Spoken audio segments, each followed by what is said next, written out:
When you think of ancient civilizations, your mind probably goes straight to Mesopotamia. You picture the towering ziggurats of Babylon, the fierce statues of Assyrian kings, or the ancient laws carved by Hammurabi. Names like Sumer, Akkad, Babylon, and Assyria are the cornerstones of history. But in the shadow of those epic stories, there's a powerful civilization whose very existence is often overlooked. For thousands of years, they were a fierce rival, a clever trading partner, and a mortal enemy of the Mesopotamian giants. They were the Elamites. They lived in the historical background, yet their mark is etched into every major conflict, every crucial treaty, and every shift in power in the ancient world. They had their own unique writing, their own gods, and kings who conquered cities once thought to be impregnable. They built monumental structures, and their civilization outlasted many of the more famous kingdoms. So who were these mysterious Elamites? Why were they so important, yet so easily forgotten? Today we're going to pull back the curtain on history and explore their story. From their origins in the rugged highlands to the final destruction that marked the end of an era. Let's begin our journey into the heart of a forgotten ancient power. The story of the Elamite people begins thousands of years before Babylon and Assyria even entered the history books. Far to the east of Mesopotamia, on a fertile plain cradled by the rugged Zagros Mountains, a unique civilization was taking its first steps. This region, modern-day Khuzestan, was the stage where they would forge their destiny, a civilization rising from the shadows of history. While their history can be broken into three main periods, their roots go back to a prehistoric era. Around 3200 BCE, a sophisticated culture known as the Proto-Elamites was already thriving. At archaeological sites like Tepe Sialk and Tepe Yahya, researchers have found compelling evidence, a society with its own distinct writing system. This script, known as Proto-Elamite, is one of the world's oldest, predating even the cuneiform of Mesopotamia. Yet, unlike its Sumerian counterpart, Proto-Elamite remains a mystery, an uncracked code. Each symbol on those ancient clay tablets is a locked window into the minds of these early people, a clear sign that the Elamites were not mere imitators of their neighbors.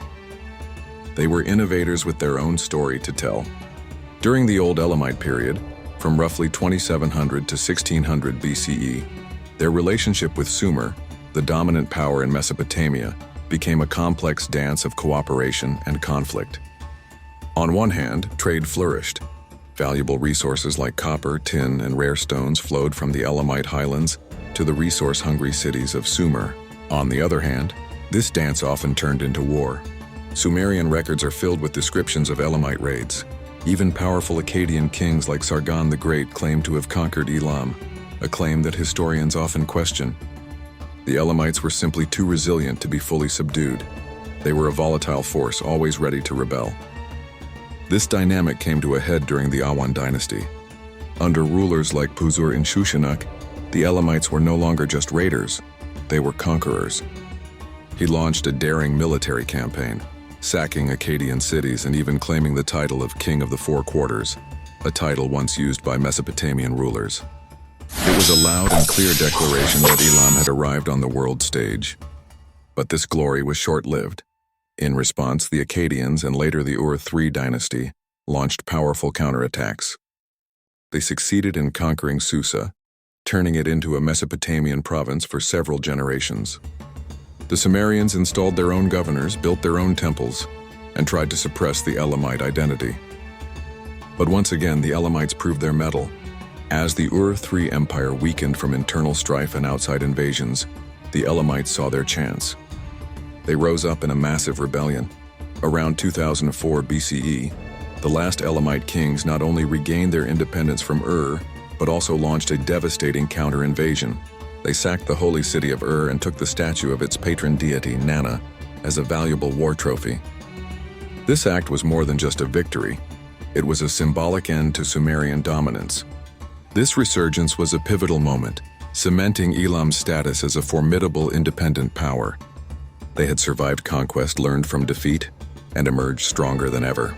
Their resilience didn't just shape their own history, it shifted the balance of power across the entire ancient Middle East, setting the stage for the golden age that was yet to come. After successfully breaking free from Mesopotamian dominance, the Elamites didn't just settle for independence. They surged forward into their most glorious historical period, known as the Elamite Golden Age. This era, dominated by the Sukalma dynasty, wasn't just about military might. It was about construction, diplomacy, and a peak of cultural achievement that made them equal to, and at times even superior to, their neighbors. Under the Sukalma dynasty, which began its rule around 1900 BCE, Elam's political structure transformed. The title of Sukalma was a unique concept, with a single powerful leader controlling the central territory, while regional rulers, loyal to him, governed other areas. This was a stable imperial model that allowed the Elamites to manage a vast and diverse territory, from the fertile lowlands to the rugged mountains. This period was a time of both internal stability and external expansion.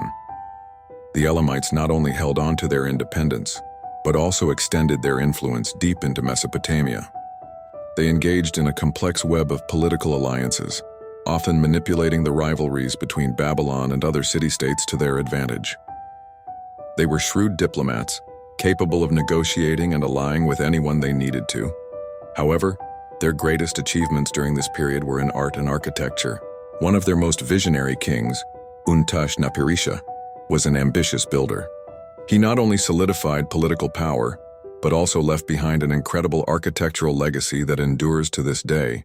His most ambitious project was the construction of a magnificent holy city named Dur-Untash, now known as Choga-Zanbil. Choga-Zanbil wasn't just a city. It was a religious center dedicated to the principal Elamite gods, Inshushinak and Napirisha. At its heart, Untold built a towering ziggurat, a massive temple dedicated to honoring their deities. This five-tiered structure, which originally rose to 170 feet, was a masterpiece of engineering and religious devotion. By building a monument comparable to or even larger than the ziggurats in Sumer, Untold was effectively declaring that the Elamite Empire was on par with, if not greater than, the rulers of Mesopotamia. This construction was a powerful political statement, a declaration of greatness carved in brick. Within the Dur-Untash complex, archaeologists have unearthed stunning bronze statues, intricate relief carvings, and remarkable handicrafts. One of the most priceless finds is the bronze statue of Queen Napir-Asu, the wife of Untold. Although the statue is missing its head, the intricate detail of her dress and its immense weight, over 1.7 tons, is a testament to the extraordinary metallurgical skill of Elamite artists. This expertise wasn't limited to statues. They also produced complex stone carvings and beautifully engraved cylinder seals depicting scenes of mythology and daily life. This golden age was also a time when the Elamite language and writing system flourished. Although they adopted cuneiform from Mesopotamia, Elamite scribes used it to write in their own unique language, which was unrelated to the Semitic or Sumerian tongues. This proves that even as they traded with and fought against their neighbors, they managed to maintain their distinct linguistic identity. Thousands of clay tablets found in Susa and Choga-Zanbil contain administrative texts, treaties, and religious prayers that provide invaluable insights into the life, beliefs, and politics of the Elamite people. This period of prosperity, stability, and outstanding cultural achievement proves that the Elamites were not just raiders or followers. They were a complex and sophisticated civilization, capable of creating a powerful and cultured empire that stood tall beside the Mesopotamian giants and left a lasting legacy. But like all great empires, this golden age wouldn't last forever, and new challenges would soon emerge from the east and west. After their golden age of opulence and cultural achievement, the Elamites shifted their focus from building to conquering. Under their most daring and ambitious king, Shutruk-Nahunta I, they prepared to launch an assault that would etch their name into ancient history forever. This was the climax of their entire narrative, the moment they ceased to be just neighbors and became masters. In 1158 BCE, the Kassite Empire of Babylon, which had ruled for centuries, was in a state of extreme fragility. They were mired in a dynastic crisis and internal conflicts. To Shutruk-Nahunta, this wasn't weakness. It was a golden opportunity. He saw it as the perfect time to avenge past humiliations and utterly crush his archenemy. He mobilized his army, a force renowned for its brutality and efficiency, and led them on an invasion that would change the political map of the ancient Middle East. The attack was swift, brutal, and unexpected. The Elamite army swept through the Mesopotamian plains, crushing what little resistance they met. The once mighty Babylonian cities fell one by one. The Babylonian army, divided and unprepared, couldn't stop the onslaught. Shutruk-Nahunta had a clear goal, not just to conquer territory, but to loot and destroy every symbol of Babylonian power and pride. The peak of this brutal campaign came when the Elamite army reached the heart of Babylon. They didn't just breach the walls. They sacked the holy temples that were the very core of the people's religious and cultural life.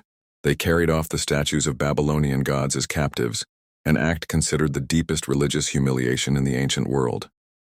For a society that held its deities in such high regard, the abduction of their gods was an irreparable psychological blow. But the most shocking and symbolic act occurred when they plundered the ancient city of Sippar. There they found an artifact of immeasurable value, a great black stone stele inscribed with the Code of Hammurabi. This sacred legal text, a monument to Babylonian greatness, was an undeniable symbol of their power and civilization. Shutruk-Nahunta didn't destroy it. He knew its historical worth. Instead, he took it back to Susa as his most prized war trophy. He ordered his scribes to engrave his own name onto the stele, turning it into a monument of his personal victory. This stele, along with countless other artifacts and statues stolen from Babylon, was brought back to Susa and put on display as undeniable proof of Elamite dominance. For centuries, these artifacts would stand as silent witnesses to Babylon's defeat and Elam's glorious victory. This plunder sent shockwaves throughout the ancient world. The Elamites, who had long existed in the shadows, had now proven they could conquer and humiliate one of the greatest empires of their time. They were the new masters of the Middle East. However, a victory this devastating often invites an equally devastating reprisal.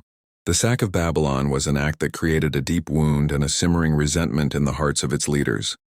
A seed of hatred had been planted, and it would bear bitter fruit in the future. Though Shutruk-Nahunta claimed the ultimate power, he had unknowingly also signed his empire's death warrant, triggering a series of conflicts that would eventually lead to the end of the Sukalma dynasty. The glorious victory in Babylon led by Shutruk-Nahunta didn't last. About 50 years after the stunning plunder, the tables turned.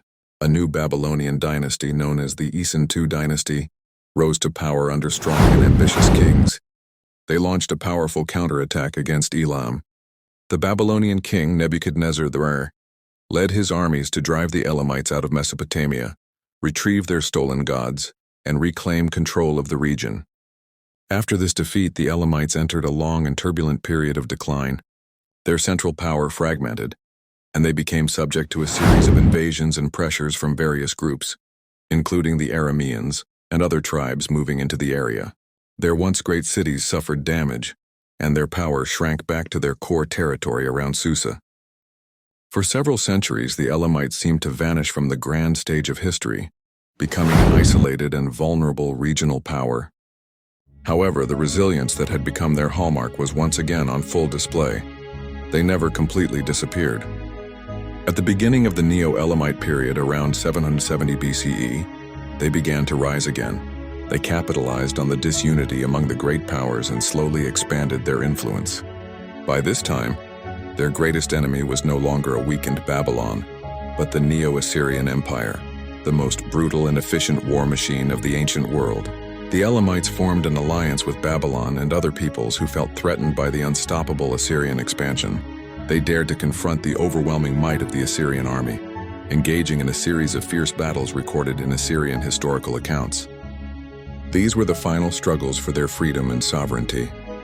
One of the most decisive moments was the Battle of Hulul in 691 BCE. In that battle, a combined Elamite-Babylonian army faced off directly against the Assyrian army under King Sennacherib. Although Assyrian records claim a total victory, the battle was incredibly fierce, and the Elamites showed extraordinary courage, holding off the Assyrian advance and inflicting heavy losses on the enemy. This struggle highlights the Elamite determination not to be subjugated. They continued to be a thorn in the side of the Assyrian Empire, using every opportunity to weaken Assyrian control in Mesopotamia and support Babylonian rebellions. However, their fate seemed sealed. Their power was slowly being eroded, and the ancient world held its breath, watching the final fight between the tenacious Elamites and the ruthless Assyrian Empire. Though they managed a resurgence, it only delayed the inevitable. They had fought against the giants of history for thousands of years, but now they faced a threat they could not overcome. This experience defined the Elamite character, a people accustomed to a cycle of destruction and rebirth, a people who refused to submit, even when facing the greatest power. Their final stand would be the pinnacle of their resilience, but also the beginning of their end. Though the Elamites had proven their resilience time and again, their fate finally caught up to them. Their last stand came during the reign of the most brutal, ambitious, and cultured of the Assyrian kings, Ashurbanipal. Around 647 BCE, after a series of exhausting conflicts and betrayals, Ashurbanipal decided to end the Elamite threat for good. He no longer just wanted to conquer, he wanted to annihilate. He launched a total invasion that would erase Elam from the map of the ancient world. The Assyrian army, a military machine unrivaled at the time, swept through the entire country. They moved with a speed and destructiveness never before seen.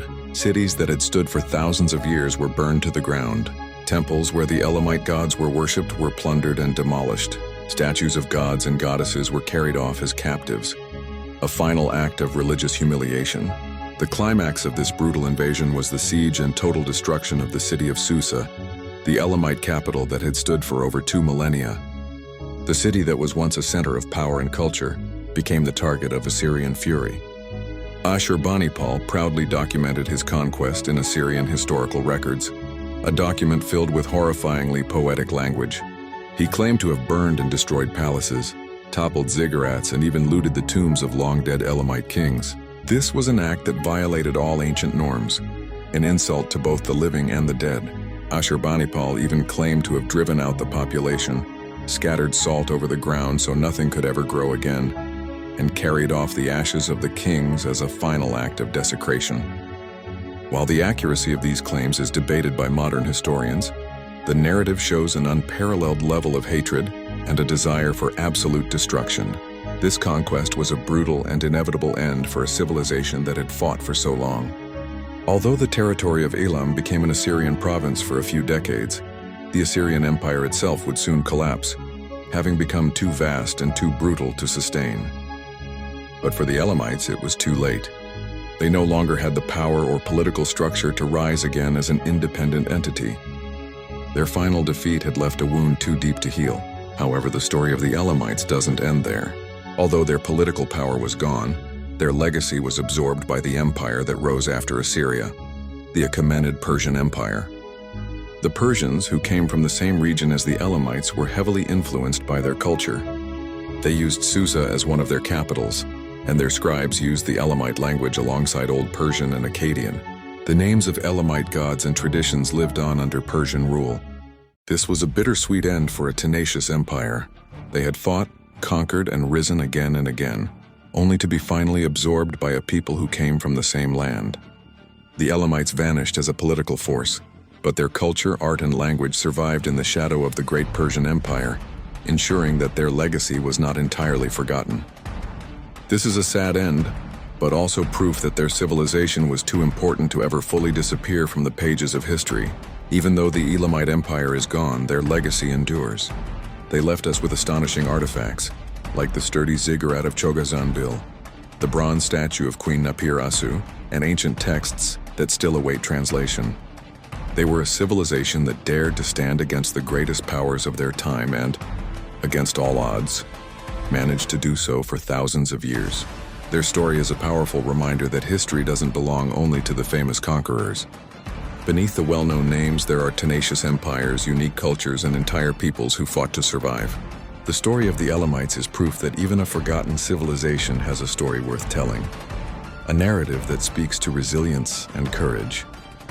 So when you look back at the history of the ancient world, don't just focus on Babylon or Assyria.